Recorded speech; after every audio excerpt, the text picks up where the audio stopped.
بسم اللہ الرحمن الرحیم۔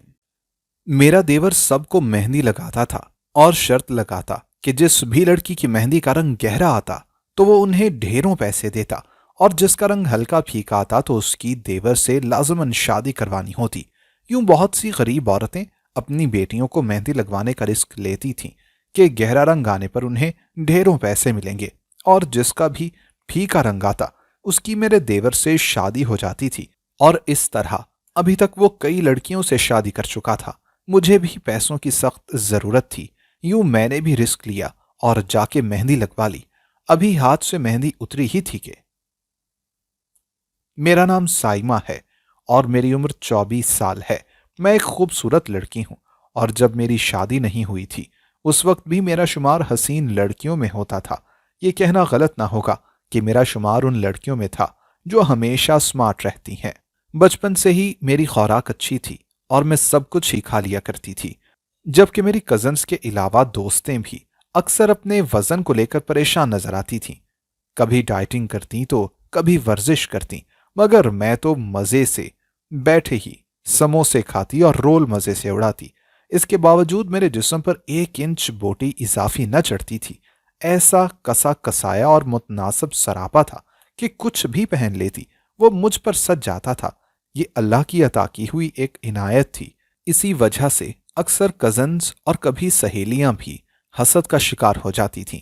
میں کہیں بھی ان لوگوں کے ساتھ بیٹھی ہوتی یا مارکیٹ وغیرہ جاتی تو سب کی مرکز نگاہ بن جاتی تھی۔ یہی وجہ تھی کہ وہ لوگ کوشش کرتی کہ میں ان کے ساتھ نہ جاؤں۔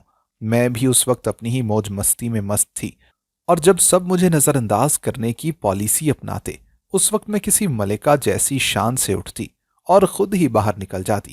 میری اماں بھی مجھے خوب بنا سنورا رکھتی تھی، اور میری دوسری بہن بھائیوں کے مقابلے میں میری ہر بات کو اہمیت دیتی تھیں اور مجھے اچھے سے اچھا پہناتی تھیں۔ اماں مجھے ہر جگہ اپنے ساتھ لے جاتی اور مجھ پر فخر کرتی تھیں۔ یہی وجہ تھی کہ میں کسی کو خاطر میں نہیں لاتی تھی، اور من مانی کر کے اپنی ہر بات منوانا میری عادت ہو چکی تھی۔ جب حسن اور جوانی کے ساتھ خود پرستی بھی ہو تو بڑے طوفان اٹھتے ہیں، اور میں بھی ایک ایسے ہی طوفان کا شکار ہوئی۔ خاندان میں ایک شادی تھی، اور جیسے کہ لڑکیوں کی عادت ہوتی ہے وہ سب سے الگ اور منفرد نظر آنا چاہتی ہیں، تو یہی سب میرے ساتھ بھی ہوا۔ کزنز تو ویسے ہی مجھ سے حسد کرتی تھیں، اور ان کی پوری کوشش تھی کہ وہ مجھ سے بہت اچھی تیاری کریں تاکہ کسی طرح تو مجھ پر سے توجہ ہٹا کر لوگوں کو اپنی طرف متوجہ کر سکیں۔ اسی لیے وہ سب مجھے کہیں ساتھ لے کر نہ جاتی تھیں، بلکہ چپکے چپکے بازار چلی جاتی تھیں۔ میں نے بھی سوچ لیا تھا کہ چاہے جو بھی ہو جائے مجھے ان سے اچھی تیاری کرنی ہے۔ اسی لیے میں نے اماں سے ضد کر کے کافی رقم لے لی تھی اور خود ہی بازار کے چکر لگا رہی تھی۔ میں جب بھی بازار جاتی تو ایک دکاندار مجھے بہت غور سے دیکھتا۔ یہ کپڑے کی دکان تھی، اور وہ لڑکا بہت سمارٹ اور خوبصورت تھا۔ اس کی میٹھی نگاہیں دور تک میرا تعاقب کرتی تھیں، اور میں بار بار اس کی دکان کے سامنے سے گزرتی۔ یہ عمر ہی ایسی تھی، بہکتے دیر نہ لگتی۔ ایک دن میں اس کی دکان کے پاس سے گزر رہی تھی تو اس نے مجھے کہا کہ کبھی ہمیں بھی خدمت کا موقع دے دیں، ہم تو آپ کی راہوں میں پلکیں بچھائے بیٹھے رہتے ہیں، اور آپ ہیں کہ ایسے ہی گزر جاتی ہیں۔ مجھے نہ جانے کیا سوجی کہ میں اس کی دکان میں چلی گئی۔ وہ تو جیسے خوشی سے کھل اٹھا تھا۔ اس نے فوراً ٹھنڈی بوتل منگا کر میرے سامنے رکھ دی اور پوچھنے لگا کہ دکان میں سے کون سا سوٹ مجھے پسند آ رہا ہے۔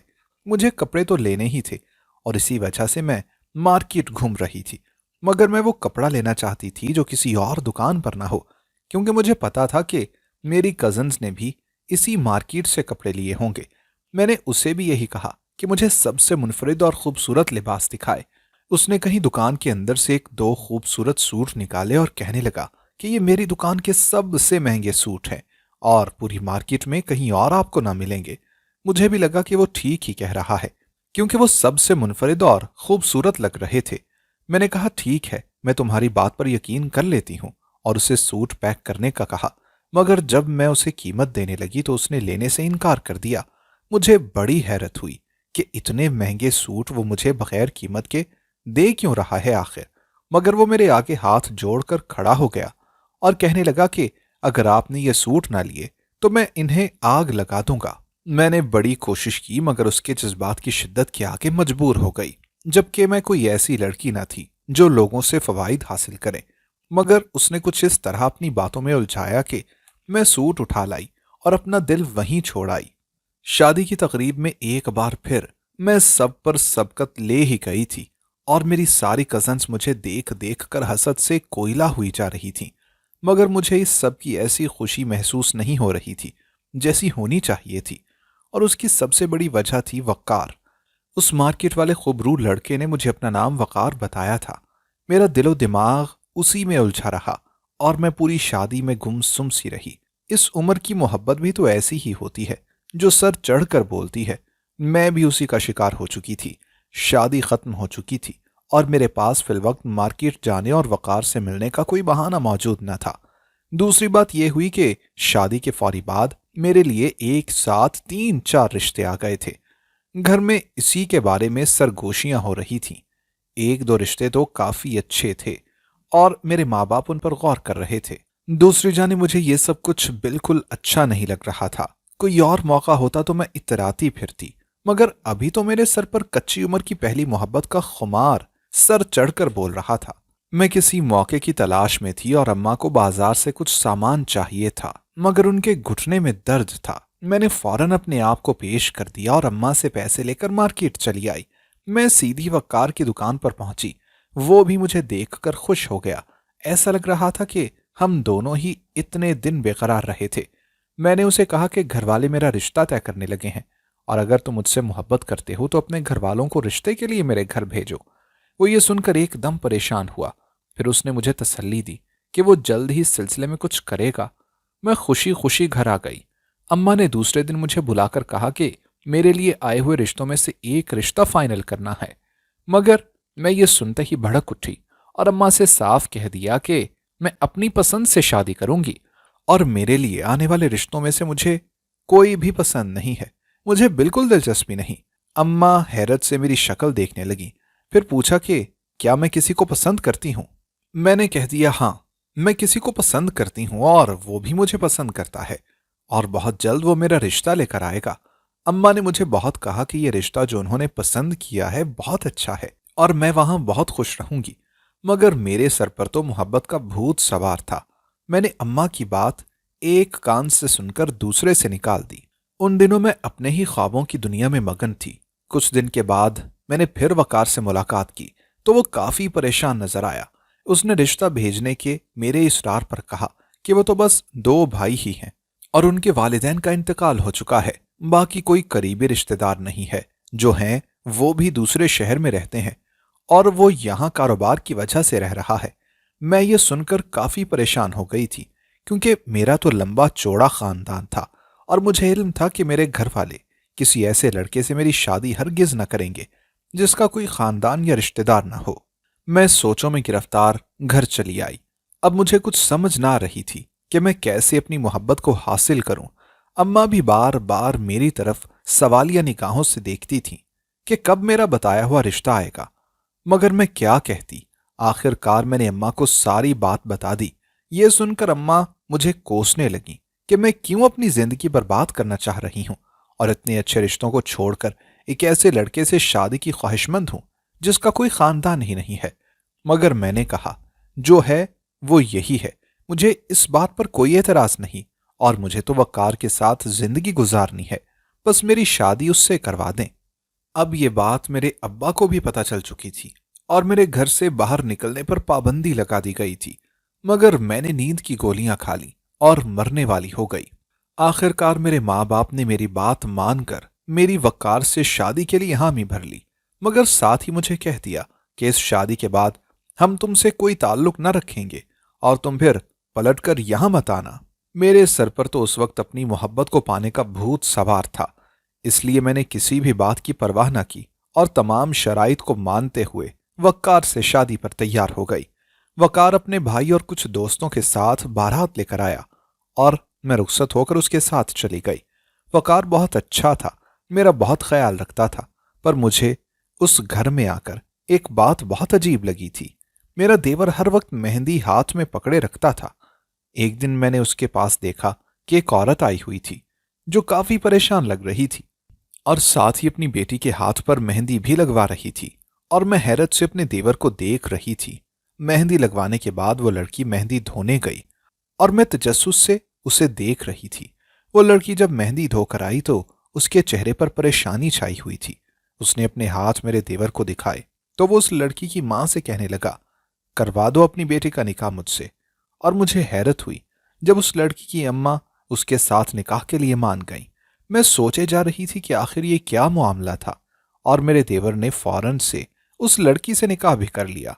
और मैं देखने लगी कि उसने अपने बड़े भाई को भी नहीं बताया, बस इतनी जल्दी निकाह भी कर लिया जैसे लड़की ने कहीं चले जाना हो। रात को जब वकार घर आए, मैं उन्हें सारी बात बताई। मेरी बात सुनकर वो हंसते हुए बोले कि ये सब उसके लिए आम सी बात है, तुम परेशान मत हुआ करो, पहले भी उसकी 2 बीवियां हैं। अपने शौहर की बात सुनकर मैंने कहा, क्या ये आपका भाई मेहंदी लगाकर बीवी हासिल कर लेता है? कोई फायदा तो है? मेरी बात सुनकर वकार कहने लगा, तुम नहीं जानती, ये लड़कियों को मेहंदी लगाता है। जिसका गहरा रंग आए उससे पैसे देता है, और जिसका रंग हल्का आए उससे ये शादी कर लेता है। मैंने हंसते हुए कहा कि लड़कियों के माँ बाप भी पागल ही होंगे जो इस तरह से करते हैं, भला ये भी कोई बात होती है? मेरी बात सुनकर वो कहने लगा, अच्छा, इससे ऐसी कोई बात ना करना। मैंने कहा, मुझे क्या जरूरत है आपके पागल भाई से इस बारे में कोई बात करने की। मैं दिल ही दिल में सोचने लगी कि पता नहीं कैसा पागल भाई है इसका। सुबह के वक्त मैं किचन में नाश्ता बना रही थी। अचानक से किचन में मेरा देवर आया और मुझे कहने लगा, भाभी अभी तक नाश्ता नहीं बनाया आपने? मैंने उससे कहा कि जो अपनी 3 बीवियां हैं उन्हें बोलो, मैं क्यों अकेली बनाऊं? वो मुझे कहने लगा, भाई नई नवीली दुल्हन से कौन खाना बनवाता है? अब आप बड़ी हुई तो आपको ही बनाना पड़ेगा ना। मैंने कहा, कहां से आई नई नवीली दुल्हन? या तो तुम उसे उसके घर से रुखसत करके लाए हो, तुमने तो उससे घर में बुलाकर निकाह किया है। मेरी बातें सुनकर उसके चेहरे पर परेशानी छाने लगी। वो एकदम से परेशान होकर बोला, भाभी मैं खुद ही नाश्ता बना लूंगा अपनी बीवियों के लिए। वो ये कहकर काम करने लगा। पहले चाय ऊपर रखी। मैंने कहा, ब्लैकमेल मत करो, बना देती हूं। पर उसके चेहरे से ये लग रहा था कि वो काफी परेशान है। वो परेशान सा बाहर चला गया। मैंने उसे उसकी 3 बीवियों का नाश्ता बनाकर दिया। जब मैं नाश्ता बनाकर अपने कमरे में आई तो मेरे पैर कमरे के बाहर ही जम गए, अंदर से आती हुई आवाज सुनकर। मेरा शौहर वकार किसी लड़की से बातें कर रहा था और कह रहा था, तुम फिक्र मत करना, तुम्हें जब मेरी जरूरत होगी मैं तुम्हारे पास आ जाऊंगा, बस एक बार मुझे याद कर लेना। मुझे यूं लगा कि मेरे पैर जमीन ने जकड़ लिए हों। मुझसे आगे जाना भी मुश्किल हो गया। मैं वहीं खड़ी हो गई। मुझे माँ बाप की बातें अब याद आने लगीं। उस घर के तो दरवाजे मेरे लिए बंद हो गए थे। अब मैं क्या करती? अगर वक्कार ने मुझे छोड़ दिया तो मैं कहाँ जाऊंगी? मेरे आंसू निकलने लगे। मुझे यकीन नहीं आ रहा था कि वक्कार किसी और लड़की से भी मोहब्बत करता है। वो मुझे धोखा दे रहा है। मेरी आंखों से अब मोहब्बत की बंधी पट्टी उतरने लगी थी। अब मैं वक्कार से दूर होने लगी थी। वो मुझे कहता कि क्या हो गया है तुम्हें? तुम मुझसे दूर दूर क्यों रहती हो? किसी ने कुछ कहा है? मैं उसकी बातों का कम ही जवाब देती। वो मुझसे पूछता रह जाता कि आखिर मुझे हुआ क्या है। एक दिन मैं सहन में बैठी हुई थी। पास ही मेरे देवर की एक बीवी थी। मैंने उससे पूछा, तुम्हारे घर वालों ने कैसे एक बार ही मेरे देवर के कहने पर तुम्हारी शादी कर दी? मेरी बात सुनकर वो मुस्कुराते हुए कहने लगी, आपके वालिदैन होते वो भी बिना सोचे समझे ही आपकी शादी कर देते। मैंने कहा, मेरे वालिदैन कभी ऐसा न करते, क्योंकि वो मेरी शादी वकार से भी नहीं करना चाहते थे, फिर किसी और से कैसे कर देते? वो कहने लगी कि अगर आपके वालिदैन इनकी सच्चाई जानते होते तो कर देते। मैंने कहा, यह लड़की भी कोई पागल ही है। ऐसे शख्स से मेरे वालिदैन कैसे मेरी शादी करते जो पहले से ही शादीशुदा हो? अब मुझे डर लगने लगा कि कहीं मेरे शौहर ने भी तो दूसरी शादी ना कर रखी हो। अब एक बार मैं अपने माँ बाप के घर जाना चाहती थी। मैंने वकार से बात की। वो कहने लगा कि मैं मसरूफ हूं, नहीं ले जा सकूंगा। मैंने कहा कि एक बार मुझे ले जाओ, मुझे बात करनी है अपने माँ बाप से। वो कहने लगा, ठीक है, अगर इतनी ही बात जरूरी है, मेरे फ्री होने का इंतजार नहीं कर सकती तो खुद ही चली जाओ। उसने मुझे गुस्से में कहा और मैं हक्का बक्का उसको देखने लगी। उसने पहली बार मेरे साथ इस तरह की बात की थी, वरना उसका रवैया हमेशा मेरे साथ नरम ही रहता था। मैं घबरा गई। मुझे डर लगने लगा, अगर इसने मुझे छोड़ दिया तो मैं किस मुंह से अपने माँ बाप के घर जाऊंगी। अब मेरा शौहर मुझसे दूर दूर रहने लगा था। मुझे किसी चीज की जरूरत होती तो मैं हफ्ता पहले कहना शुरू कर देती, फिर जाकर मुझे वो चीज मिलती। वकार अब बिल्कुल भी मेरा ख्याल न रखता। मैं वकार को बहुत अच्छा समझती थी और अपने देवर को बहुत बुरा समझती थी। और जब मैं देखती थी मेरा देवर तो अपनी तीनों बीवियों का बहुत ख्याल रखता था, तीनों को बहुत प्यार करता, तब मुझे एहसास होता कि मेरा देवर मेरे शौहर से अच्छा है। उसकी एक बात मुझे बुरी लगती थी, उसके पास हर वक्त मेहंदी वाली लड़कियां होती थीं। वो या तो मेहंदी लगाता था पैसे देने के लिए या फिर निकाह करने के लिए, पर अब लड़कियां वैसे भी शौक से मेरे देवर से मेहंदी लगवाने आती थीं। और मेरा शौहर ये कहकर अक्सर लड़कियों को भेज देता, मैं तुम लोगों को मेहंदी नहीं लगा सकता। मुझे समझ ना आती कि वो उन लड़कियों को मेहंदी क्यों नहीं लगाता। वो कितने अरमानों से आकर मेरे देवर को कहती, हालांकि उसकी बीवियां भी इस पर कोई पाबंदी न लगाती थीं, फिर भी वो उन लड़कियों को मेहंदी नहीं लगाता था। और कुछ लड़कियों को तो वो ऐसे लगाता जैसे उसे इंतजार हो। मुझे उसकी बात समझ ना आती थी। उसकी तीनों बीवियां उससे बहुत प्यार करती थीं। इसकी क्या वजह थी आखिर? रात के वक्त वकार घर आया। मैंने ना उससे बुलाया ना ही खाना पूछा, कोई बात भी ना की। वो मुझे कहने लगा, मुझसे नाराज हो क्या? मैंने कहा, मैं कौन होती हूं आपसे नाराज होने वाली? जब पता है कि किसी ने मनाना नहीं, फिर नाराज क्यों हूं? मेरी बात सुनकर वो मुझे कहने लगा कि तुम नाराज तो होकर देखो, मना मैं खुद लूंगा। उसकी बात सुनकर मैंने कहा, एक बात तो मान नहीं सकते, मनाओगे कि खाक? वो कहने लगा कि कौन सी बात? मैंने कहा, इतनी जल्दी भूल भी गए? वो कहने लगा, अच्छा अच्छा याद आ गया, सुबह मैं थोड़ा काम की वजह से परेशान था ना, तो इसी वजह से गुस्सा आ गया था। कल तैयार रहना, लेकर जाऊंगा तुम्हारे घर। उसकी बात सुनकर मैं मुस्कुराने लगी। मुझे खुशी हुई, वो मेरी बात मान रहा था और मैं दिल ही दिल में दुआ भी कर रही थी, अब वो कभी बदले ना, क्योंकि अगर वो बदल जाता तो मैंने तो बर्बाद ही हो जाना था। क्योंकि मुझे अब यूं लगता था कि उसके बिना मेरा कोई भी नहीं है। अगले दिन ही वो मुझे माँ बाप के घर ले गया। वहां जाकर सारी कजन से मिली। सारी मुझे कहने लगी कि तुम तो और भी प्यारी हो गई हो। सब ने मुझे ठीक से बुलाया नहीं, बुलाया तो अब्बू ने भी मुझे ठीक से नहीं था। बस मुझसे यही पूछा कि अपने शौहर के पास वापस कब जाना है, और शर्त भी तोड़ दी है, शायद तुम्हें याद नहीं। मैंने कहा, क्या शर्त रखी थी? मैं जो 2 दिन रहने का सोच कर आई थी, कहने लगी रात तक वापस चली जाऊंगी। अब्बू के रवैये ने मुझे एहसास दिला दिया कि मैंने बहुत बड़ी गलती की, उनकी नाफरमानी करके। शाम होते ही मैं वकार के साथ वापस आ गई और सारा मूड भी खराब हो गया। रात को अचानक से वकार मुझे उठाकर कहने लगा, मुझे जरूरी काम से दूसरे शहर जाना है। मैंने कहा, इतनी रात को क्यों जाना है? वो कहने लगा कि जरूरी काम है। उसने जल्दी से 2 सूट बैग में डाले और चला गया। उसके बाद तो मैं खुद को घर में अकेला महसूस करती। मेरे देवर की बीवियां ना जाने किधर होती थीं, हर वक्त कमरे में बंद होती थी। अब वकार को गए हुए 1 दिन ही गुजरा था। मैंने उसे कॉल मिलाना शुरू कर दी। उसका नंबर बार बार बिजी जा रहा था। मैं परेशान हो गई। मुझे कुछ पैसों की जरूरत थी। अचानक मुझे अपने देवर का ख्याल आया और सोचने लगी कि उससे मेहंदी लगवा कर देखती हूँ। अगर ज्यादा रंग आ गया तो मुझे पैसे मिल जाएंगे और शायद राज भी मालूम हो जाए। अगले दिन ही मैं अपने देवर के पास गई और उसे कहने लगी कि मुझे भी मेहंदी लगाओ। वो पहले मेरा चेहरा देखता रहा, फिर मेहंदी लगाने से इनकार कर दिया। मैंने हैरत से कहा, क्यों नहीं लगा सकते? मुझे यकीन है मेरी मेहंदी का रंग आएगा। वो कहने लगा कि मैं शादीशुदा औरतों को मेहंदी नहीं लगाता। मैंने कहा, लगा लो, कुछ नहीं होगा। मैं भी जिद पकड़ के बैठ गई थी। उसने भी आखिर मेरी जिद से तंग आकर मुझे मेहंदी लगाई। अब मैं धोने से डर रही थी, अगर थोड़ा रंग आया तो मैं क्या कहूंगी अपने देवर को? मुझे परेशानी हो रही थी। वो मुझे बार बार कह रहा था, जाकर धो लो, मुझे पक्का यकीन है तुम्हारा रंग ज्यादा आएगा। मैं नहीं जानती थी कि वो कैसे ये बात कह रहा है कि ये ज्यादा रंग देगी। मैंने जाकर जैसे ही मेहंदी धोई, उसका बहुत ज्यादा रंग आया हुआ था। मेरे देवर ने मुझे पैसे दिए, पर मैंने हैरानगी से उसे वापस कर दिए और कहा कि मुझे राज बताओ।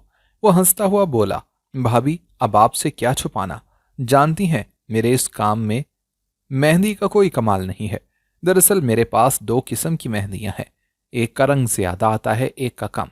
जिन लड़कियों को मुझे लगता है कि पैसों की जरूरत है, फिर मैं उन्हें ज्यादा रंग वाली मेहंदी लगाता हूं, और जिनको अच्छे शौहर की जरूरत हो उन्हें हल्के रंग वाली लगाकर उस लड़की से मैं शादी कर लेता हूं। इसी तरह मैं और मेरा भाई लोगों की मदद करते हैं। मुझे पता है कि आपने भाई पर शक किया था, पर भाई ने सिर्फ आपसे मोहब्बत की है। वो लड़की जिससे भाई उस दिन रात को बात कर रहा था, उसे भाई ने बहन बनाया हुआ है। उसकी हर जरूरत वो पूरी करते हैं, कभी कोई बात उसकी रद्द नहीं करते हैं। अपने देवर के मुंह से सारी सच्चाई सुनने के बाद मेरे दिल में उनके लिए इज्जत मजीद बढ़ गई, और जब मेरा शौहर वापस घर आया, मैं उसके साथ सकून की जिंदगी गुजारने लगी। दोस्तों, अगर आपको हमारी आज की कहानी पसंद आई हो तो लाइक करना और कमेंट करना हरगिज ना भूलिएगा। और अगर आप मुस्तकबिल में भी ऐसी कहानियां सुनना चाहते हैं तो हमारे चैनल को सब्सक्राइब करते हुए घंटी का बटन जरूर दबाइएगा। अल्लाह हाफिज।